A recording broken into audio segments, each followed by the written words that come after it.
Very cool find. I think, not the best views, but I think we're looking at a Gabar Goshawk. If so, that's very cool. It's not the pale chanting that we normally show you guys here. Smaller.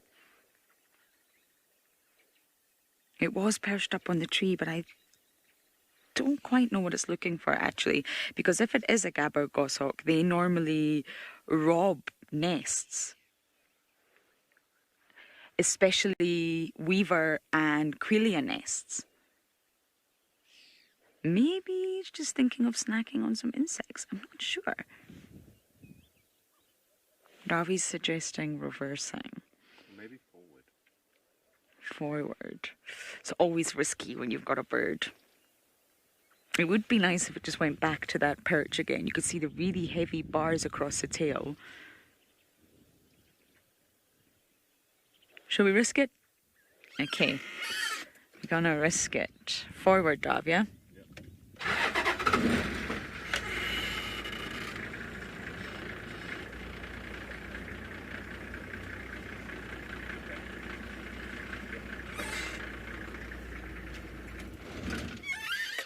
Ah, wow, you're a beauty.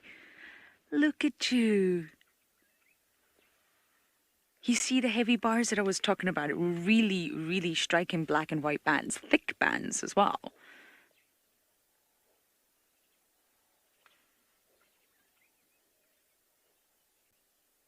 I love that grey and white sort of stripy pajama look on the chest. Grey wings, grey head. I think that's what we're looking at. Yes, an epic find for the morning. They do generally have red eyes, but they can be really dark red. So obviously if there's not that much ambient light shining on them, they can look black. I think you're feeling the cold. Me too. You start acclimatizing for summer like yesterday, and then all of a sudden you're thrown into cold temperatures again. It's very confusing. But yesterday was a little bit too hot, so I think we should be very grateful that it's cooler today. Definitely looking at something on the ground.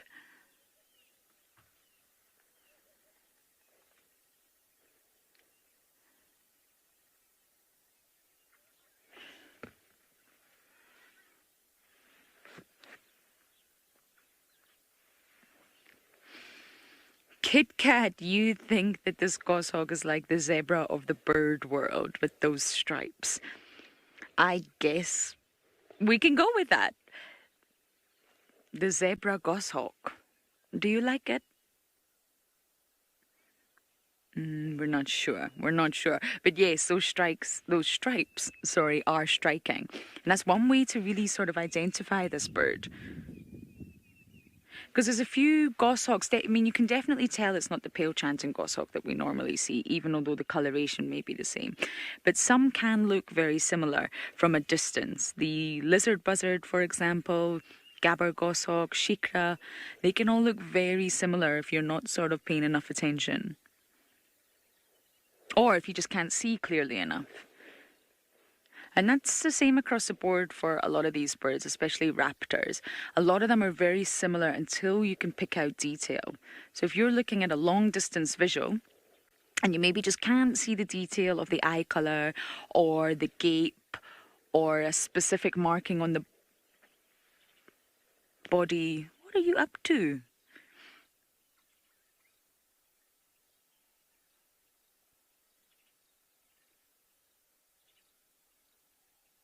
We're definitely looking for something to eat. I'm just not sure at this point what it is.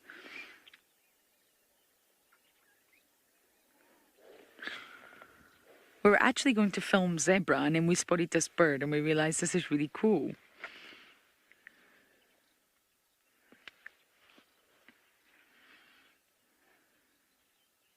I remember when I first arrived in Juma in 2018, my goodness. I just thought raptors was so difficult. I really struggled to identify.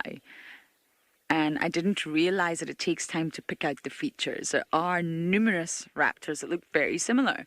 and you've got to spend time. You've got to get that clear view. The monitor helps, binoculars help, but really, I was quite overwhelmed by raptors. Like, I don't know what bird that is. How do you know that's a tawny and not this? And how do you know it's this and not this?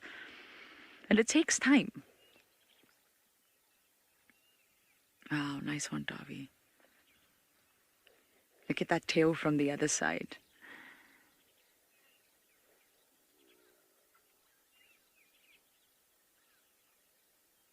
The sun's deciding to burst through. Hello, sun.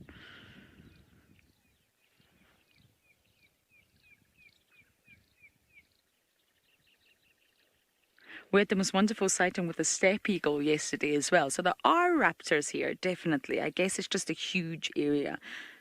I think you see more in a smaller